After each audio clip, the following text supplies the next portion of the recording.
আসসালামু আলাইকুম রহমতুল্লাহ। মূলত যে পুকুরটি দেখতে পাচ্ছেন এটি মূলত আমাদের লিজ নেওয়া একটি পুকুর।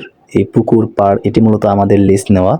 তো এইখান থেকে আগে পরে অনেক জেলে ভাইরা পুকুর যারা মাছের বিজনেস করে লিজ নিয়ে বিজনেস করে ব্যবসা করে তারা লিজ নিয়ে অনেক টাকা লস খেয়ে এখান থেকে চলে গিয়েছে।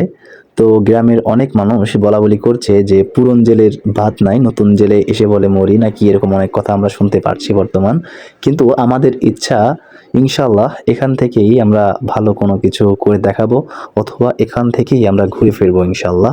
তো সকলে আমাদের জন্য দোয়া করবেন, আমরা যেন এই ঘেরটি করে অথবা এই পথেই উদ্যোক্তা হয়ে উঠতে পারি। মূলত আমাদের এই ঘেরটিতে শাক সবজি, কলা, মাছ, হাঁস, মুরগি ইত্যাদি জিনিস চাষ করার ইচ্ছা রয়েছে। সকলে আমাদের জন্য দোয়া রাখবেন। তো আজকের জন্য এই পর্যন্তই। সকলে আমাদের জন্য দোয়া করবেন।